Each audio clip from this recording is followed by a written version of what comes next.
Well, for a closer look at responses to the epidemic, we're joined live from Melbourne by Mark Squirrell. Now, Mark is a field security officer with the United Nations and he's just returned from Liberia, which is, of course, one of the nations hardest hit by the outbreak. Mark Squirrell, thanks so much for your time tonight. I know you've driven a long way to be with us in that studio. Thank you. That's my pleasure.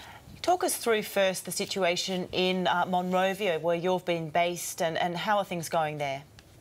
Okay, well, as it has been well reported, Monrovia is the most affected zone within West Africa, and as a result of that, it's got a population that's very much on high alert and enduring not only what is clearly a medical disaster, but at the forefront of potentially a humanitarian catastrophe if we can't, first of all, get rid of the Ebola.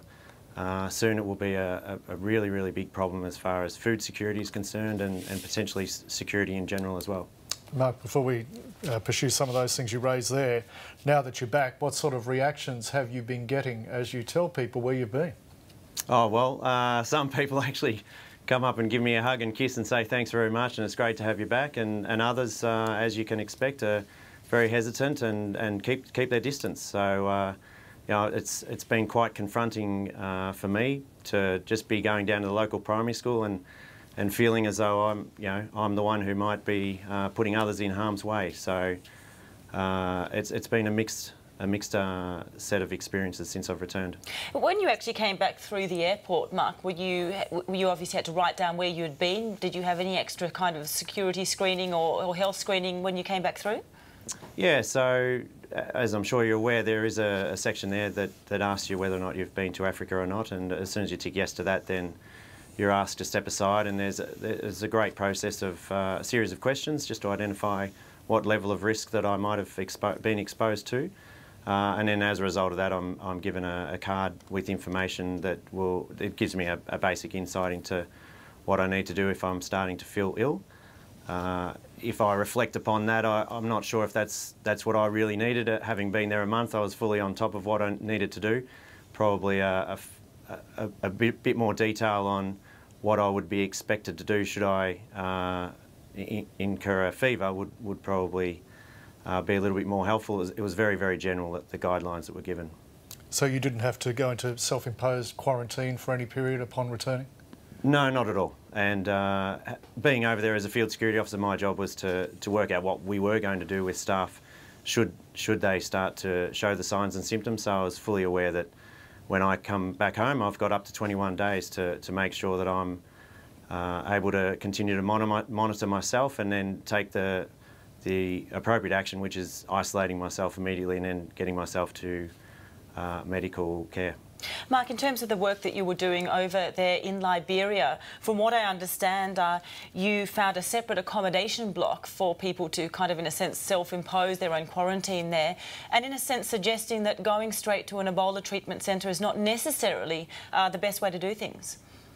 Well, yeah, when I hit the ground, I had to obviously get my head around how we were going to manage one of our own staff, whether they be a Liberian or an international contracting Ebola, and I soon understood that the majority of our internationals living in hotels were not in a position to be able to simply go home and isolate themselves, because as you can imagine, going back to a public hotel and heading back into your room and ordering room service for the next couple of days, not asking anybody to come in and clean it is obviously going to cause an enormous amount of suspicion. So yeah, we came up with this idea that, and because we didn't have a medical evacuation plan to get out of the country, it's still, as is being very well reported, an issue that hasn't been able to be resolved.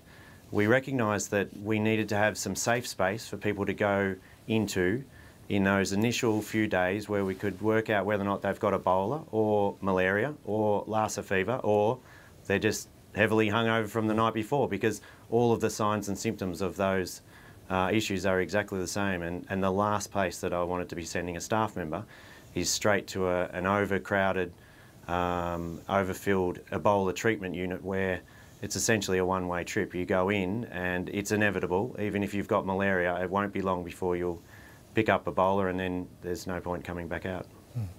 Mark, from your observations in regard to Australia's decision to temporarily shut its borders to those from Ebola-affected West African countries, How effective do you believe that will be in keeping Ebola out of Australia?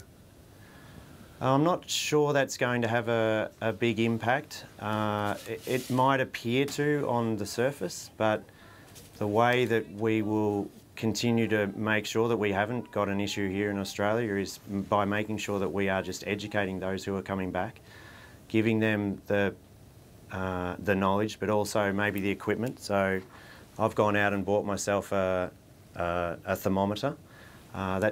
We should all be making sure that we're checking our temperatures on an hour, every couple of hours, and making sure that those people are maybe just being checked upon to make sure that they're continuing to do that over the 21-day period, which is the incubation. 2 to 21 days is the incubation period of the disease.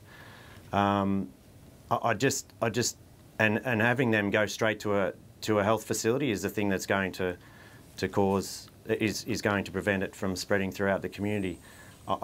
I don't think that having a blanket, no, you can't come to the country is the way that we're going to resolve the problem here in Australia. If we want to resolve it here in Australia, we've really got to tackle it at the front line, and that's over in West Africa right at the moment. And at that front line, Mark, obviously it's becoming increasingly difficult, at least there's roadblocks to getting more workers over there, at least from Australia. How important is it to tackle it there, to tackle it at the source, and are we getting it, is it too far down the line to really tackle it properly?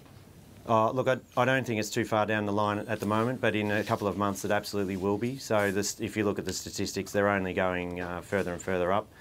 Now's the time to take the action. And on the ground, organisations like the World Food Programme are doing an amazing job at scaling up and making sure that they can do their bit to make sure that, like I said before, that the problem doesn't morph into a humanitarian crisis as well.